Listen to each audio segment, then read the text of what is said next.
Hello and welcome to a special episode of To The Point. My guest today is a former Finance Minister and Home Minister and now a newly elected member of the Rajya Sabha, P Chidambaram. Over the next 40 minutes, I shall talk to Mr. Chidambaram about a range of subjects, including the crisis in Kashmir, the prospects of GST, and the lessons to be learnt from Arunachal Pradesh. Mr. Chidambaram, let's start with the present unrest which has virtually paralyzed the Kashmir Valley for 13 days. We've seen developments like this in 2008, 2010, and to be honest, they've happened periodically since the troubles began in 1990. And that leads to the question, are we mishandling Kashmir? Are we treating it as a law and order issue rather than recognizing and responding to the alienation the people feel? We did mishandle it. We corrected ourselves. And I think now the government, both in Delhi and in Srinagar, both governments are mishandling it very, very badly. I've written about it and I've spoken about it. Kashmir is not about the land. Look at the language we use. The state of Jammu and Kashmir is an integral part of the territory of India. Look at all those words. They all emphasize the land. What we are missing is that in the Kashmir Valley, where there is the crisis, it's people, it's 7 million people. And they have a history, they have identity, they have aspirations, and we are completely misunderstanding them. In fact, on that point, yesterday, Wajahat Habibullah, who your government appointed as Chief Information Commissioner and then Chairman of the Minorities Commission, said successive governments have failed miserably to make the Kashmiris feel part of the mainstream. He says we've held them repeatedly either at arm's length, sometimes we've made them feel like outsiders or even unwanted. I said so. We did mishandle it, but we corrected ourselves in 2010. We completely revamped the standard operating procedure for security forces. We sent an all-party delegation. We appointed interlocutors. But again, we failed to follow it up. And therefore, the crisis started building up again in 2014 after the PDP BJP government came to office. 2015. That should never have happened. I want very much to talk about the present situation, but for the benefit of an audience who don't understand either the history or the background of Kashmir, let me first go back a little and then I'll come to 2015 onwards. Let's briefly look at the history of Kashmir. Kashmir acceded to India on terms that are very different to any other state. That in a sense gives Kashmir its specific political identity in the eyes of the people. But progressively since then, Indian governments have whittled down the autonomy they've cherished. Often governments in Delhi have sacked chief ministers in Kashmir. Sometimes they've even been accused of rigging elections. And when this has led to distrust and suspicion, that suspicion, those emotions have been ignored and therefore allowed to fester and grow. Would you accept this is critical to the mishandling that is the background of Kashmir? Absolutely. And this is why. Why has it happened? Is it because they weren't aware of it, or they didn't care, or they didn't know how to do it? No, I think the approach was wrong. We ignored the grand bargain under which J&K acceded to India. That bargain is there in Article 370 and all the documents that go along with it, the instrument of accession. I think we broke our promises, we broke faith with the people of Kashmir, and we paid a price for 30, 35, 40 years. You're the first senior Indian politician who actually admits we broke our promises, we broke our faith. That language is missing. That recognition behind that language is missing. You're unique in saying it.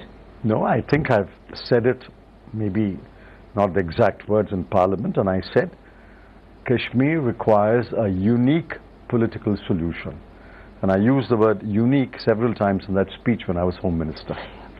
It's not just that we broke our promises made in 1947, but if you look at what happened in Kashmir in the last 20 years, there are said to be some 500,000, some say 700,000 Indian soldiers stationed in that state.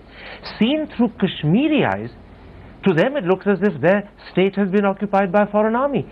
And Absolutely. This, instead of assuaging their feelings and their alienation, is fueling it. Absolutely. And the only time we thinned the presence of security forces was when I was Home Minister. 10,000 troops were moved out. But that was a beginning, a very small beginning. We didn't follow it up again. Why didn't we follow it up?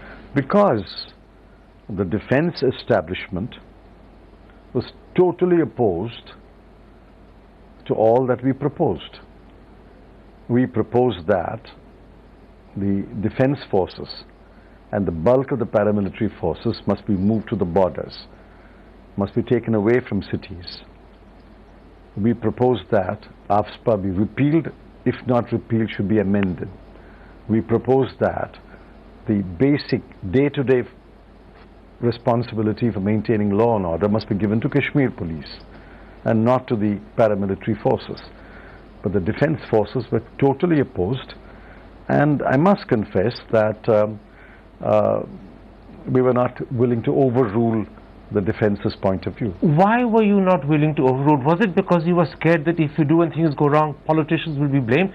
Or was it that members of your own government who didn't have the same conviction that you have? Well, I think opinion within the government was sharply divided. For example, there was hardly any support for my proposal to repeal or amend AFSPA. I can't take names, but the political leadership was unwilling to overrule the defense establishment. I was able to convince the BSF and the CRPF DGs and senior officers, and they told me quite plainly that even without AFSPA we can do our job just as well. But you couldn't convince the army? I couldn't convince the defense establishment and the political leadership. Let's come to the position today. Writing exactly a week ago in the Indian Express, the scholar Pratap Bhanu Mehta has the following two sentences. Let no one underestimate what has been on display in Kashmir since the killing of Burhan Wani. In one fell swoop, the legitimacy of the Indian state has been eroded. The comforting illusion that all we face is a cross-border intervention, not the deep and continual alienation of our own citizens, has been shattered. Would you agree with that assessment? Well, I think pointing to that one event as if it was a watershed may be an exaggeration. I think similar events have happened in the past. One election was hopelessly rigged. That was a watershed event. The handing over of the entire security oversight to defense, it shifted over a period of time from the civilian police to the paramilitary, from the paramilitary to the defense, and making virtually the GOC in charge of that command. That was another mistake. I think these shifts were definitely shifts which ought not to have happened. These shifts happened over a period of time. Many people didn't notice these shifts happening, but when I took over as Home Minister and I found that the person calling the shots was the GOC, more than the Chief Minister, more than the DG. Now, I think the GOC, whoever he was a fine gentleman. He was doing his job as he conceived that job. But he wasn't elected by anyone. That was we should not have made the GOC the final word as far as security of Jammu and Kashmir is concerned. And in fact, when that happened, a democracy had transitioned almost unknowingly into becoming some form of, I hate to use that word, military dictatorship. Well, not a military dictatorship, but the Chief Minister's writ did not run. I know several conversations with Mr. Omar Abdullah where he has expressed his frustration. And these cumulative wrongs, to use that word, have ended up creating a much bigger, huge crisis, but it's all happened without people realizing it was happening. Yes, but we pulled back. You must give credit to whoever was in office in Delhi and in Srinagar. We pulled back considerably. We tried to rectify as much as we could, but there was no follow-up. We didn't follow that through. You know, in your article in the Indian Express on Sunday, because you tackled this very subject there, you write, one of the consequences of the present situation is that the splendid work done by three-member interlocutor group has been nearly completely wiped out. But I've spoken to two of the interlocutors today, and they tell me that the recommendations they made were not implemented, partly because you ceased to be Home Minister and your successor didn't bother to implement them. But what's even worse, your successor didn't even discuss this. Either the interlocutors say with them, or with the parliamentary delegation that had set up the interlocutor group. So it's not just that the present situation has wiped out those gains were never actually built upon. Nothing happened with them. No, I have to take collective responsibility of whatever our government did or did not, even though I was not Home Minister after August 2012.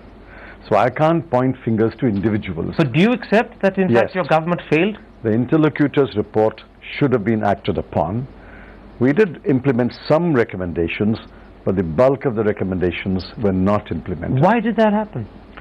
Well, it happened for a variety of reasons, and I think you alluded to one of them. I left the Home Ministry in August 2012. Whether if I had continued, I would have succeeded is a matter of speculation, but at least I would have tried. I would have made a determined effort to implement those recommendations. So in other words, what you're saying politely is that the issue lost the priority it had while you were Home Minister. Because you see, the tendency of the Indian state is, be it economic reforms, be it a political crisis, is to slide back into a comfort zone when things appear to be normal. And that's... You have to fix the roof when the sun is shining. Not wait for the next leak. Correct. And that's the problem. That's the problem even today. We keep taking eye off the ball. Yeah, that's the problem even today. Which is why Kashmir explodes periodically. We're able to restore calm for a while, and then 5 years later, 2 years later, it blows up again. Dilip Padgankar publicly today on my program that if some of the recommendations his interlocutors group had made had been implemented, it's possible the crisis that we're living through today might never have happened. No, I think we would have gained a lot of ground, but I think the advent of the BJP PDP government would have still nullified all those gains. Because of that government itself is a provocation. Because of the fact that the BJP has a say in Srinagar? Is that the explanation why? No, because the BJP is an equal partner in the government. And there's anything that the Kashmir people loathe, it is the BJP's ascendancy. So what you're also saying is that Mufti Muhammad Said made a fatal mistake in allying with the BJP. Well, in my piece I wrote, he blotted his record. You're using even stronger words. I think he made a serious mistake. Yes, the government is a legitimate government. The government is formed by two parties which have respectively a large number of seats from Jammu and Kashmir. Maybe no other government is possible. But the legitimacy of the government does not take away the fact that these two unlikely partners, in fact, Mufti Sahib once said it is North Pole and South Pole coming together. They should repel rather than attract. These two partners forming a government, I think, sends us a threat, sends fear among the people of the Kashmir Valley. So what Mufti Sahib thought could be a potential, or at least rhetorically he said it was a potential healing touch to bring opposites together, actually is one of the factors that has created the situation we face today. Well, I must say this, Mufti Sahib may have genuinely believed that if you rope in the polar opposite of the PDP into the government, and I mean, that might pave the way for a new path forward. But I think in retrospect it appears to be rather wishful, and that was a serious mistake. Let me ask you this, we've reached a particular low point. Some people believe that what's happening in Kashmir today is markedly worse than 2010 or even 2008. Of course. Because of the numbers that are coming out, because there's no obvious leadership, and because the only demand seems to be Azadi, which is a very difficult demand for the Indian state to respond to. No, it's not. Because what does Azadi mean? Nobody knows. Azadi means different things to different people. But what about for those who don't want Indian domination, which must be the majority view of Azadi? No. I think, I may be right, I may be wrong. I mean, nobody can prove me one way or other. I think what is necessary is to give the people of Kashmir the assurance that the grand bargain under which they acceded to India will be fully honored. They will be part of India, but the bargain on which they acceded to India will be fully honored. Can I interrupt there? You're therefore suggesting by implication that the autonomy that was steadily whittled away must be steadily restored. Of course, I've said that when in government. I've said that why do we have to extend all these laws to Jammu and Kashmir? Let them make their own laws, as long as they don't conflict with the constitution. But would you go all the way back to the 3 terms on which accession happened, which was defense, external affairs and telecommunication? No. That is the bargain. We don't have to go back on anything that was agreed, but we have to certainly roll back. All the way to just those 3? And as I said, you see, things have evolved. But as much as possible, we have to assure them that we will do everything possible to respect their identity, their history, their culture, their very syncretic religion, and allow them to run the state as long as it's a part of India. Yours is a clear-cut, reasoned, brave voice as well for saying what you're saying. Does your own party support you? I don't know, because we have not discussed it recently within the party. But I have said this when I was in government under the UPA 2. And clearly, UPA 2, yes. So clearly that would have been the position of UPA 2. No, it was not, because there was never any government position on these issues. So yours is a lone voice of reason.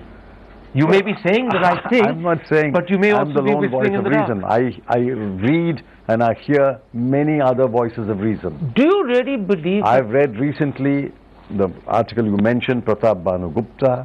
I've read Professor Hanuman Jacob, Mr. Chaitanya Kalbag, Mr. T.K. Arun, and many others I have not read. But all these, I believe, are voices of reason. Let me put it like this. It's not just that I raise questions whether your party will support what you're saying, which is roll back, or possibly all the way to the basis on which accession happened. As much as possible. As much as possible, but possibly all the way back to the basis on which accession happened in 47. It's not just that your party things have changed. For example, the telecommunication revolution. You can't roll that back. Post-1947. Okay. The digital revolution is post-1947. But there are many other things you can. Aviation is post-1947. So you have to take into account the technological and inevitable changes that have happened which in the last 50 Kashmiris years. will accept as well. Of course they will accept. Of course they will accept. But the attitude of accommodation, the attitude of being willing to roll the clock back is one that I say not only will your party perhaps have problems accepting, the Modi government will have problems accepting, the RSS will have problems accepting, and maybe popular opinion in India. We try to sweep everything under this portmanteau called popular opinion. Who has gauged popular opinion? The person in the village in my constituency, 2,000 odd kilometers, 3,000 kilometers away from Delhi, is not interested in all these fine points. All that he wants to know is Kashmir a part of India?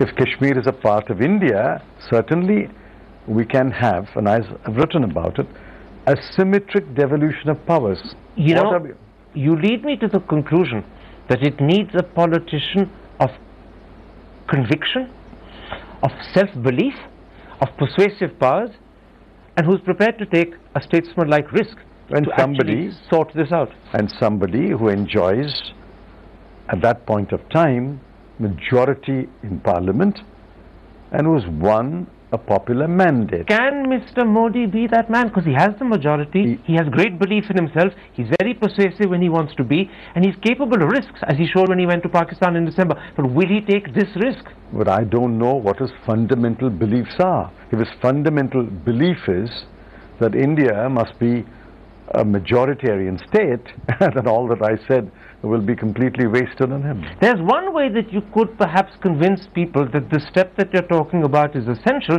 and that their reservations and hesitation must be overcome. And that's to quote to them a sentence from an article by Shah Faisal, yes. a Kashmiri IAS officer and topper in 2009. Yes. And this is what he says: accepting what India and its symbols stand for in the eyes of a Kashmiri is a first step towards untangling this Gordian knot. In other words, learn to look at India through Kashmiri eyes. The view of India through Kashmiri eyes is very different to the view of India through Tamil, Gujarati or Bengali eyes. Absolutely. But I have an even simpler example. What are we telling the Sri Lankans? The Tamil provinces in the north and the east must have a much larger degree of devolution of powers. Now, the southern province, the western province oppose it. So we are telling them, all right, have asymmetric devolution of powers. If you cannot agree upon the devolution of powers to all the provinces, give the Tamils more than what others want. So asymmetric devolution of powers is not unknown. There are many other federal government polities where there's asymmetric devolution of powers. And this could be the solution in Kashmir. Yes, and I think people will understand, because we are doing exactly the same thing in Sri Lanka. We are preaching to the Sri Lankan government the same thing. My last question, will you go public with this solution, with advocacy of this solution, because you might be able to convince not just your party, perhaps elements of the government, but public opinion and the media? Go public with it. Tell everyone this is the answer. I'm talking to you. I spoke yesterday to another channel. I write about it. So this will become a cause you will take up? Well, I can't take it up alone. I'll have to first convince a large number of people that this is a possible way forward. And then the party has to be convinced. Then the polity has to be convinced. Then the people have to be convinced. But you're not daunted by the challenge? Of course not. I mean, because I believe that we cannot allow the existing situation to continue. We will descend into chaos if the situation continues. Absolutely, and we could end up losing Kashmir altogether. Well, I don't think we will lose Kashmir, but we will pay a heavy price for defending the land, ignoring the people. Let's take a break at that point, Mr. Chidambaram. When I come back, I want to turn to other subjects which are equally topical, equally interesting, and I imagine your view on them will be equally fascinating. We'll be back in a moment's time for part 2 of this interview.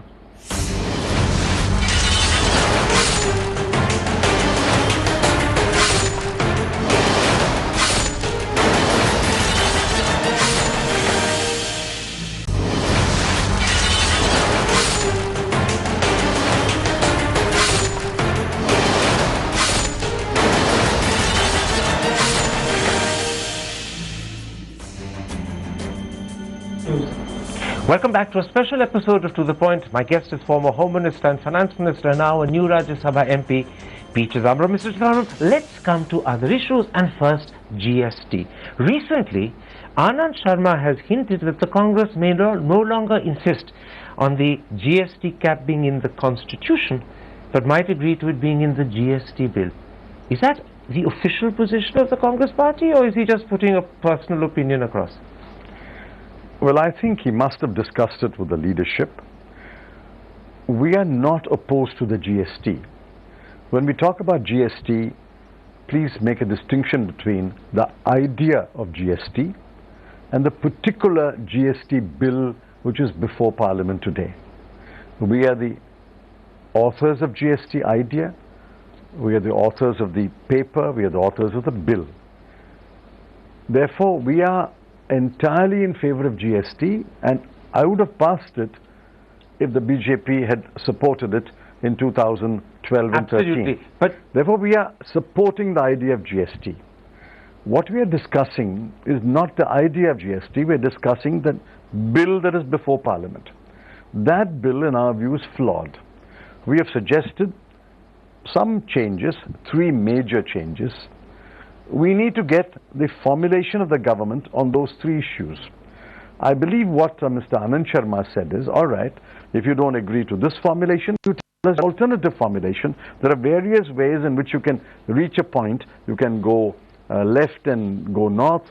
You can go west and go north. There are various ways of doing it. That's Absolutely. What I believe he said. You remind me of that wonderful English phrase, there are many ways to skin a cat.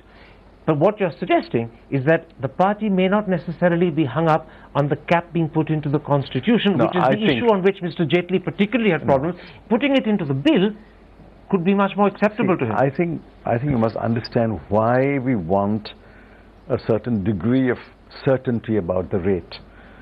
GST is an indirect tax. By definition, it is regressive. We don't want that rate to be fiddled around by executive orders. We need a certain degree of certainty that no government will use its executive powers to tinker with that. But will you get the degree of certainty you want by putting it into the bill rather than the Constitution? We'll have to see if the government is clever, it can come up with any formulation that is acceptable. I notice a change in the responses you're giving me compared to earlier interviews we done 6 months ago.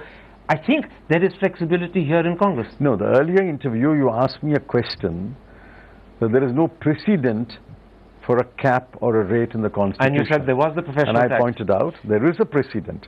Therefore, that argument is demolished. But now you're suggesting that provided it's not changeable through executive order, and provided it is not changeable at the whim of the executive, and therefore a bill containing the cap, which can only be amended by Parliament, could be acceptable to Congress. We still have to see the language. Now, there are two other areas where, according to the press, there seems to be, if the press is correct, an understanding between Congress and the BJP. I'm talking about removing the 1% interstate entry tax. I'm talking about an independent, effective redressal mechanism. I don't know yet. See, those clauses are there in the bill. If you are willing to modify those clauses, the minimum we need to know is what is the language of the modified clause. I think we are waiting to get a written draft from the government of how that clause will be modified. In other words, the impression the newspapers have given that on these two issues there is agreement between BJP and Congress may not be a correct impression. I don't know where they get the impression, but I think, I mean, we are two people, we can agree. If I have a draft already on the table and you suggest changes and tell me what the changes are, I should place on the table a modified draft, isn't it? Absolutely, and you're waiting for that modified draft before you are confident there is agreement between you and the government on these two issues. Once the modified draft comes, we may agree, we may ask for some changes here, we may ask for some changes there. So I think we should get the modified draft. Now, meanwhile, the government on the one hand is striving to reach some sort of agreement and consensus with Congress, but on the other hand, it's also striving to ensure that it's got enough people to vote for GST in the Rajya Sabha if Congress were to still abstain or not agree. They've already got the TMC, the BJD, the JDU on board. Mr. Jaitley is hopeful over the weekend he'll get the TRS and the TDP. Mr. Jaitley is confident he can neutralize the AIA-DMK. Are you worried that at the end of the day they may get the numbers in the Rajya Sabha to pass it constitutionally without needing you? So your concerns will become irrelevant. The government, I can't deny the government its right to muster numbers. But the question that I'm asking is, asking the people who are watching this, do you want to pass a bill on the strength of your numbers or on the strength of your arguments? I think a bill of this nature, the most far-reaching indirect tax reform since independence, after VAT, it's more far-reaching than VAT. It should be passed not on the strength of numbers, but on the strength of the contents of the bill. But would it be weaker if it gets the two-thirds majority without Congress supporting it? If the bill is flawed, which is why the government is willing to make changes. The bill is flawed is obvious from Mr. Arvind Subramaniam's article which was published 3 days ago. He justified it by saying every GST bill in the world when it came into being was flawed. The flaws were corrected later. That's the wrong way around in India. No, I agree. However much we try, there may still be flaws. But when I know there are flaws, why can't we make an effort to correct it now, rather than say, I have the numbers and I'll pass a flawed bill? I can understand the logic of what you're saying, but do you think it will work with the government? Because if they've got the numbers, they may be tempted to ignore your Well, I sincerely hope they don't, but I'm told that they have now realized that it's much better to pass a bill of this nature with consensus among all political parties. So then I would like to believe that. So then before I come to another subject, are you hopeful that the monsoon session could see GST being passed? There are enough days to pass it. So you are hopeful? There are enough number of days to pass it. Which suggests you are hopeful? If there is a will, there is a way. Let's come to what I call the lessons of Arunachal Pradesh. Pema Khandu, the new Congress Chief Minister, has showered praise on Sonia and Rahul Gandhi for ensuring that Nabum Tukki stepped down, that the CLP elected a new leader, that the Congress party united behind him and got the party back into power. But that raises one critical question. If this could happen now, why didn't it happen 7 months earlier, and you would have then avoided not only Humpty Dumpty falling off the wall and breaking down, but then the difficult process of putting him together? Why not do this 7 months earlier? See, I don't know. I don't handle Arunachal Pradesh. Now, why did the party back Mr. Tukey then, and then today request and persuade Mr. Tukey to step down? It's only the managers of that state can explain. But whenever there's the first rebellion against the chief minister, you don't change a chief minister. I mean, which means no chief minister can run a state. But you don't carry on standing by the chief minister till you lose the government. That's why I said, since I don't handle it, I don't know how the situation evolved. But I think what is important is that Mr. Tukey realized that his stepping down and paving the way for somebody else is the way to unite the Congress party. And if it happened a little later than it should have, well, better late than never. Except for the fact that there are many states where you've gone through the same problem. It's happened in Uttarakhand. You almost lost Uttarakhand, but luckily it came back. It happened in Assam. You ended up losing Assam. No, it was threatened in Haryana. It was threatened in Manipur. In Uttarakhand, the chief minister was not changed. We backed the chief minister then. We backed him after the crisis, and he was reinstated as chief minister. In Arunachal, we backed the chief minister, but then we realized that we had to change the chief minister. I think each situation is unique. That I understand, but what's common to each of these situations that the ability of Congress to handle dissent seems to be very weak.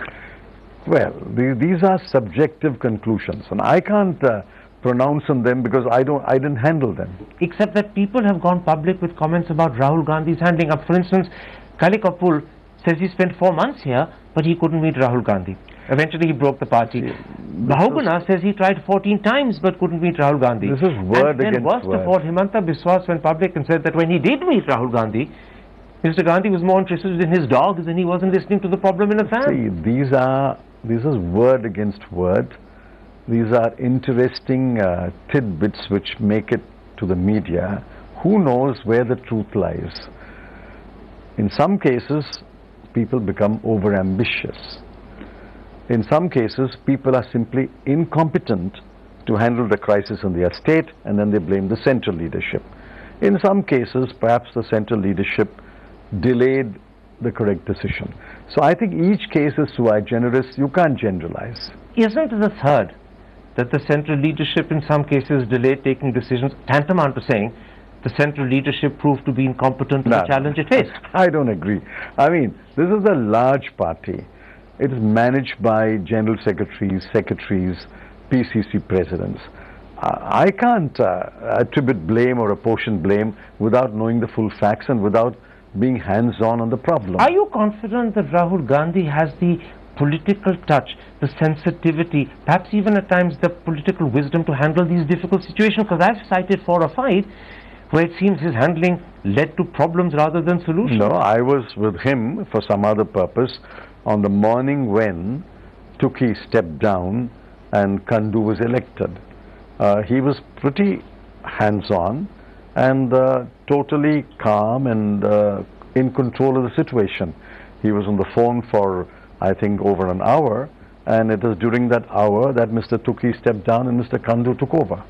One more question about Rahul Gandhi. Today, unfortunately, he was seen to be asleep in Parliament. During a debate on Dalit atrocities. Don't go by whatever appears in the media. I appeared on television. He was there with his hands like this and his eyes closed, and he was like that for 2 minutes, it seems. I haven't seen that picture, and I can't comment on all that. And according to me, all this trivia is irrelevant. What is relevant was a major issue on Dalit.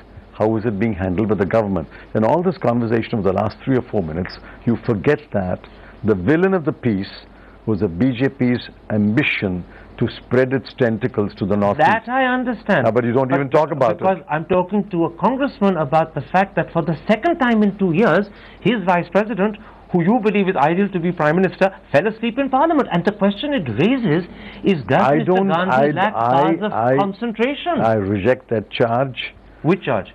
The charge you made now. That he lacks powers of concentration? No, that he fell asleep. I reject that charge. I could sit in Parliament and close my eyes. That doesn't mean I'm sleeping. I don't know. I've not seen this picture. But when you see the picture, and if it looks to you as it does to the rest of the world, will you change your position? No. These are hypotheses. I have not seen the picture, and I think these are trivial matters, and I can't comment on One last Let's question. talk about substantive issues. One last question. I've only got 3 minutes left. The man that you appointed as RBI Governor, Duviri Subbarao, has published a book recently. It came out last week. It's called Who Moved My Interest Rate? Have you read the book? Yes, I have. The entire book? I've read very substantial parts of it. And he says two critical things I want to put to you. First, he says, in total contradiction of your column of August 2015, when you said that 8 out of 10 times RBI governors and finance ministers were on the same page, his answer to that in his book is, maybe that is his experience, but it certainly does not accord with mine. Because the overlap between my finance ministership and his governorship was only a few months. In his experience, maybe 8 out of 10 didn't happen. He may not even had 10 policy statements during that period. But I stand by my statement.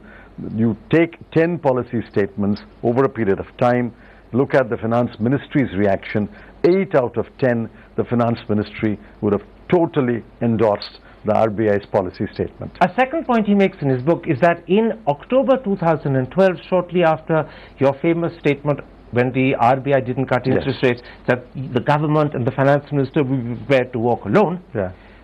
A week later, you were both in Mexico for a G20 meeting. The Indian ambassador hosted a dinner. He writes that you walked in, you greeted everyone, but you pointedly ignored him. Subjective again. I have no recollection of ignoring anyone. In fact, in another place he says that I was extraordinarily polite and courteous, and when we were running late for an appointment, I made sure that the RBI governor is told in advance not to come at the appointed time, but come 15 minutes later or whatever. This you don't recollect? No, I don't think anything like that happened.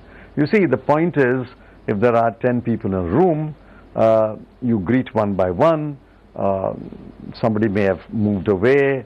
I mean, these are highly subjective. Let's talk about substantive issues. My last question, because then we'll have to... You are referring to the 4 paragraphs I'll come to a substantive issue. Please remember, there are several other references in the book, and I have written a generous endorsement for the book. Do you know that? I do. My last question.